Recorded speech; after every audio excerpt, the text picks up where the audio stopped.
ዳጣ እንደተመለከታችሁት ባለፈው ፓርት እንግዲህ እናቷ ሰላም እንደሆነ ደረጀ ስለ ህይወት ታሪኳ ሁሉንም ነገር ነግሯን ነበረ እና ይህንን ነገር እንግዲህ በፍጹም መቋቋም ነበረ ያቃታትና በሌሊት ተነስታ እንግዲህ ኤቢ ዳጣን ለመጠየቅ ወደ ክፍሏ ሄዳ ነበረ።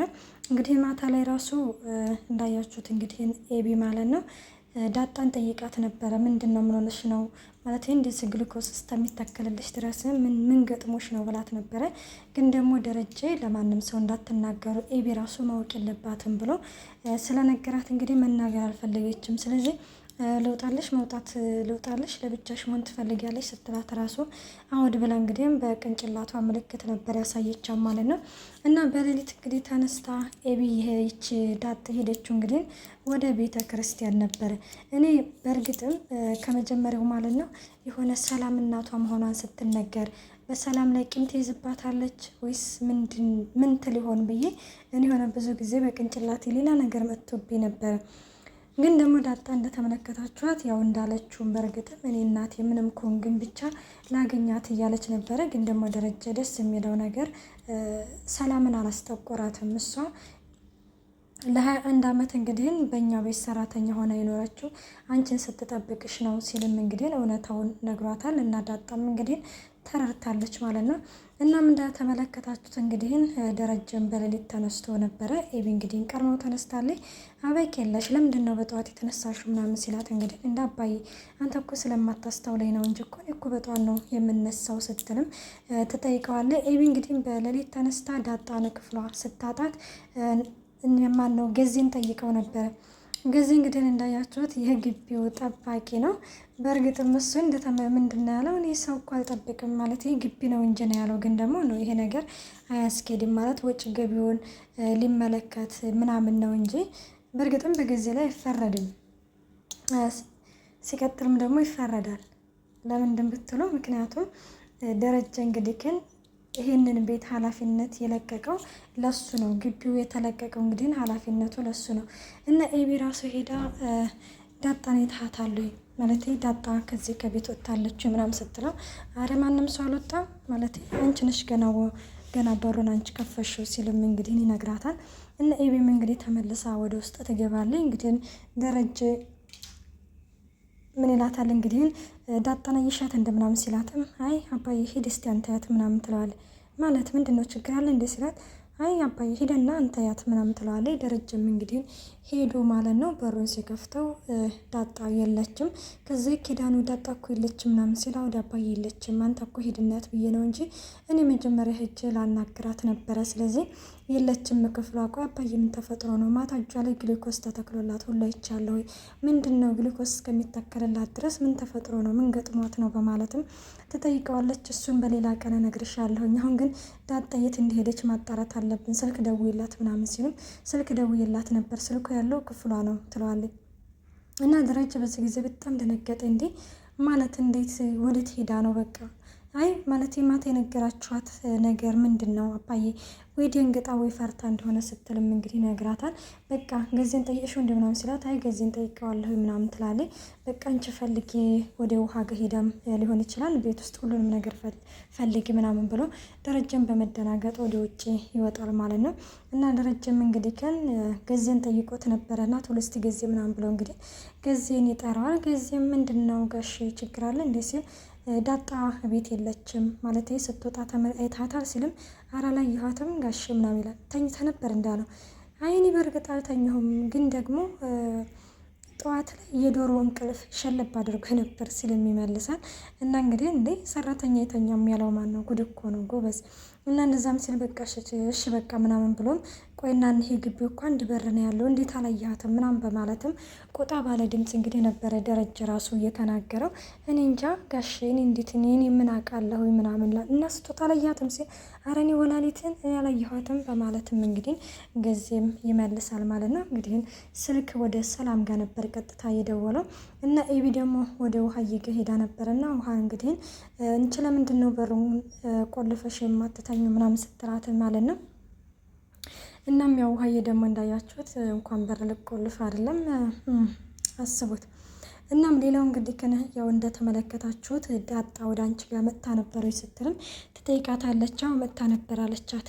ከዛ እና ታዲያ ምን አለችሽ ምናምን ስትላት እንግዲህ በረረች አለች። ወዴት? በረሬ ክንፍ አውጥታ አላለችም እንዴ? ወደ ነው በራ የምትሄደው? ወፍ አደረግሻት እንዲ አይተሻታል እኮ ነው ያልኩሽ ስትልም አዎ መጥታ ነበረ በረረች ደግሞ እንትን ላይ ሆነ አባዬ ያዘኝ ስትል ከዛ አባዬ የሆነ እንደዚህ ሮጦ እቅፍ አደረጋት ስትልም እንግዲህ ያው ህልም የሆነ እንጂ በእርግጥም ትክክለኛ ነው ያሳያት። ምክንያቱም ያው ደረጀ ለዳጣ እንግዲህ ምን ያህል መከታ እንደሆነ ምን ያህል እንደሚቆረቆርላት ነው በእርግጥም በህልሙ የተገለጸላት ማለት ነው። እናም እንደዛ እያለችም እንግዲህ እንትን ትናታለች። አንቺ ሆንሽ ጅል ትላታለች ማለት ነው። እኔ ጅል አይደለሁም እሺ፣ ትላንትና እኮ ደግሞ ለዛ እኮ ቁርስ ምናምን በልቼ እኮ ነው የተኛሁትና ለዛ ደግሞ አልነጋም ገና ነው ትለኛለች ስትልም እና ደግሞ ጭራሽ ሌላ ወሬ ጀመርሽ ትላታለች። ከዛ በቂ እስቲ እኔ ቤት ስራ ስላልሰራሁኝ እኔ አልሄድም ወደ ትምህርት ቤት፣ ስለዚህ ሂጂና እስቲ ቁርስ አምጪልኝ ምናምን ትላታለች ማለት ነው። አንቺማ ጀለሻል፣ በቃ አንቺ በድጋሚ ሄደሽ ወደ ውጭ ሀገር መታከም አለብሽ ትልና ኤቢም ትታት ትሄዳለች። ሰላም ወዶቼ እንዴት ናችሁ? ደህና ናችሁ ወይ? ያለው እግዚአብሔር ይመስገን። እንኳን በሰላም መጣችሁ ወደዚህ ቻናል። ለዚህ ቻናል አዲስ የሆናችሁ ሰብስክራይብ በማድረግ ቤተሰብ ሆኑ። ነባሪ ስለምታበረታቱኝ እጅግ አድርጌ አመሰግናለሁ። ተወዳጅና ልብ አንጠልጣይ የሆነው ዳጣ ድራማ ይዘንላችሁ ቀርበናል። ደረጀ እንግዲህ እንዳያችሁ ቀጥታ ለሰላም ደውሎላን ነበረ። ሰላም እንግዲህ ምንድን ነው ጋሽ በጠዋት ምናምን ትላለች። ከእንቅልፍሽ ቀሰቀስኩሽ አይደለ ይላታል። አዎ በጠዋት ምናምን ስትልም እንግዲህ ያው ዳጣ ቤት እንደሌለች ምናምን ሲነግራት እንግዲህ ደረጀ ያስበው ነገር ለብዙ ጊዜ እንደውም ዳጣ ማለት ነው እናትሽን ካወቅሽ ትተሽ ትሄጃለሽ አይደለ እያለ በተደጋጋሚ ጠይቃት ነበረ። እና ደረጀ እንግዲህ በቅንጭላቱ ያ ነገር ነው የተቀረጸበት። በቃ እናቷን ማለት እናትና ልጅ መሆናቸውን አወቁ፣ በቃ የሆነ ይዛት ልትጠፋ ነው ልትደብቃት ነው የሚል አመለካከት ነበር በደረጀ ላይ የተመለከትንበት። እና እንደገናም እንግዲህ ደብቀሻት ጭራሽ እንዲስትኛለሽ እንደምናምን ሲል እኔ ለምንድን ነው የምደብቃት ጋሼ? ቆይ እናኔ ስደብቂያት ምን ልሰጣት ምን ላበላት ስትልም ትናገራለች ማለት ነው። ወይኔ ልጅ የሆነ ነገር ሆና ነው እንጂ ስትልም ደረጀ በዚህ ጊዜ አስሬ ልጅ አትበይ፣ ለእኔም እኮ ልጅ ናት፣ በቃ ከመጣ ደውይልኝ፣ እኔም ከመጣች እደውልልሻለሁ ሲልም እንግዲህ ይነግራታል። እንግዲህ ሰላምዬ እንደተመለከታችሁት ለ21 ዓመት በሰው ኩሽና ውስጥ ጠብቃታለች ልጇን። ዛሬ ደግሞ እናትነቷ እንግዲህ ግን ሲታወቅ ያው ደረጀ እንዳያችሁት እነግርሃታለሁ ስትለው አዎ እነግራታለሁ፣ ማታ ራሷ አሟት ሆስፒታል ነበርን፣ አሁን ላይ በጠዋት እንግዲህ ተነስቴት እንደሄደች አናቅም ሲልም እንግዲህ ይነግራታል ማለት ነው።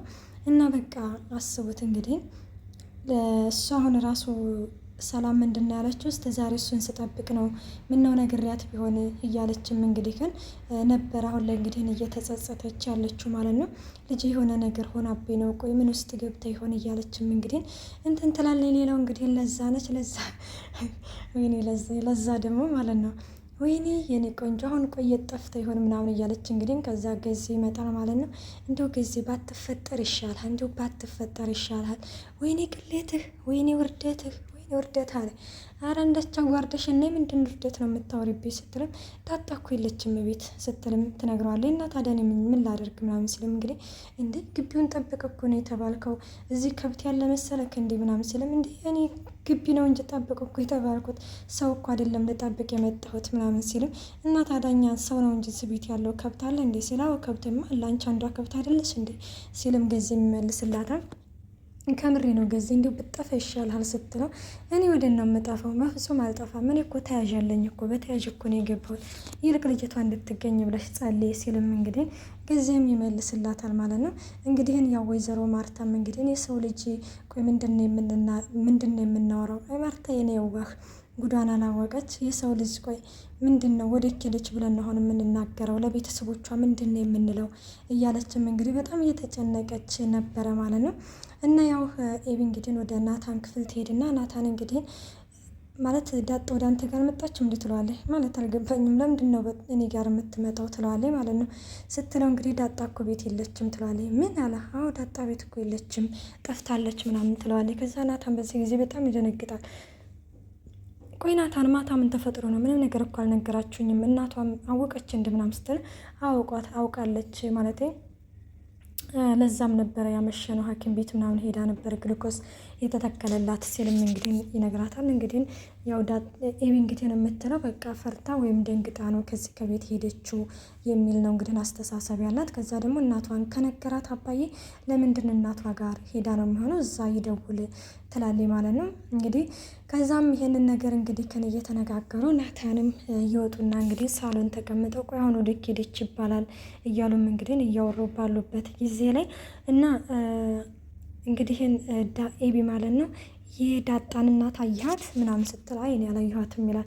እና ናታን እንግዲህ ግን ሰላም ራሱ በጣም ተጨንቃለች ስልም ይነግራታል። ቆይ ለምንድን ነው እሷ ደግሞ የምትጨነቀው ማለት ምን ማለት ነው ለምንድን ነው የምትጨነቀው ስትይ አልገባኝም ሲልም ማለቴ ማን ነገራት ብዬ ነው ስትል ያው ምናልባት አባዬ ወደ እሷ ጋር ሄዳ መስሎት እንግዲህ ጠይቋት ሊሆን ይችላል ስትልም እንግዲህ ይነግራታል ማለት ነው። እና እንግዲህ ምንድን ነው ያለችው ቆይ አንተ ግን እሷ ጠፍታ እንዴት ቁጭ ነው እንደምትለው እኔም በጠፋ እንዴት ስለምትሆነው አለችው። እና ታዲያ ምን ላድርግ ምን መሆን አለብኝ በቃ ወይ እናቷ ጋር እንሄድ ወጥተን ፈልጋት ምናምን ትለዋለች። በቃ እሺ እንደዛ ከሆነ እኔ ለብቻ ሄዳለሁ ሄልና ናታንም እንግዲህ ተነስቶ ይሄዳል ማለት ነው። እንግዲህ ዳጣዬ እንዳያቸዋት ቤተክርስቲያን ሄዳለች ማለት ነው። ምክንያቱም ሰላምዬ ለ21 ዓመት ጠበቅሽኝ የኔ እናት እኔን ለመጠበቅ በሰው ኩሽና ውስጥ እያለችም እንግዲህ ቤተ ክርስቲያን ሄዳ እንግዲህ ኪዳነ ምህረት ነበረ እናቴ ኪዳነ ምህረት አንቺን ለ21 ዓመት እንግዲህ ኪድዬ እናቴ እያልኩኝ ስጠራሽ ኖሬያለሁ አሁን ግን እናቴን አገኘሁኝ እያለችም እንግዲህ የደስታ እንባ እያነባች ነበረ። እንግዲህ ሰላምዬ ደግሞ ልጅ የሆነ ነገር ሆናብኝ ነው በማለትም እንግዲህ ራሷን ስታ ወርቃለች ማለት ነው። እና ዳጣዬ እንግዲህ ትደርስላታለች እንግዲህ ሰላም ምን ትሆናለች የሚለውን ደግሞ በቀጣይ ፓርት ይዘንላችሁ እንቀርባለን። እስከዛው መልካም ቆይታ። አስተያየታችሁን በኮሜንት አስቀምጡልኝ። ባይ ባይ።